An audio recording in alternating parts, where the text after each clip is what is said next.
Hi friends అందరికీ. మరి IPL అంటే మరి రికార్డులు మోత కదా. నార్మల్గా రికార్డులు అంటే 4లు 6లే ఉంటాయి. కానీ నిన్నటి మ్యాచ్లో చూస్తే మరి అసలు అత్యధిక స్కోర్ చేసినటువంటి టీం గెలవడం చూసాం.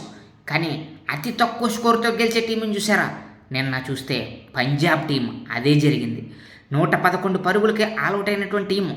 వన్ సైడ్ మ్యాచ్, ఇంకేం లేదు. కేకేఆర్ 10 ఓవర్లోనే 12 ఓవర్లోనే ఫినిష్ అయిపోతుంది మ్యాచ్ అనుకున్న టైంలో మరి గెలిచింది భయ్యా మ్యాచ్. పంజాబ్ జనాలకు పిచ్చెక్కింది నిజంగా. 95 పరుగులు కేకేఆర్ ఆల్అవుట్ చేయడంతో మరి అత్యల్ప స్కోర్ చేసి గెలిచినటువంటి ఏకైక టీంగా పంజాబ్ నిలిచింది. అలాగే అతి తక్కువ స్కోర్ కూడా చేసేలేనటువంటి టీంగా కేకేఆర్ కూడా చెత్త రికార్డుని మూట కట్టుకుంది. దీంతో ఇప్పుడు అందరూ కూడా పంజాబ్ని ఒక రకంగా పొగుడుతున్నారు. చాహల్ యొక్క బౌలింగ్ స్పిన్ మాయాజాలం చేశాడని చెప్పేసి మరి పొగుడుతూ ఉన్నారు.